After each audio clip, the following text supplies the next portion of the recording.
ঋষিবাবু টানতে টানতে উজিকে নিয়ে যায় রুমের মধ্যে। ঋষিবাবু এত জোরে টানে, উজি বলে, আমার ব্যথা লাগছে তো, আমাকে ছেড়ে দাও, আমাকে কেন টেনে টেনে নিয়ে যাচ্ছ, কী বলার আছে বলো, এখানেই বলো। তখন ঋষিবাবু শুনে না, ঋষিবাবু টেনে টেনে নিয়ে যায় ওকে রুমের মধ্যে।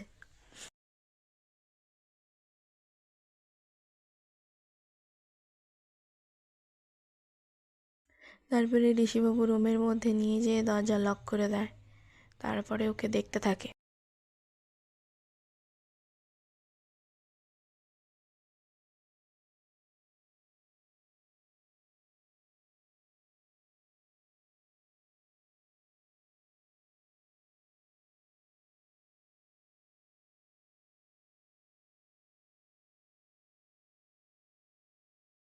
তারপরে ওকে বলে যে তোমাকে আমি এখানে সবাই মেনে নিলেও আমি তোমাকে মেনে নেব না।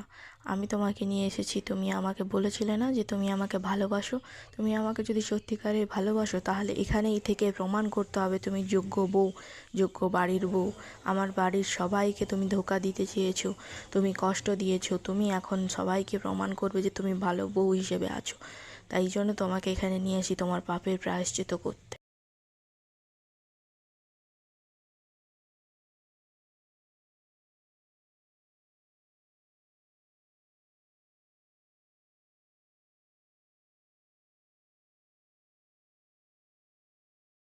তারপরে বলে, তোমার পাপের প্রায়শ্চিত্ত যতক্ষণ না হয় আমি তোমাকে ছাড়বো না। তুমি কি ভেবেছো তোমাকে জেল হতে দেইনি বলে কি তোমাকে ছেড়ে দেবো ভেবেছো? ছেড়ে দেবো না আমি। আমি তোমাকে এত কষ্ট দেবো, এত দুঃখ দেবো যা তুমি স্বপ্নেও ভাবোনি।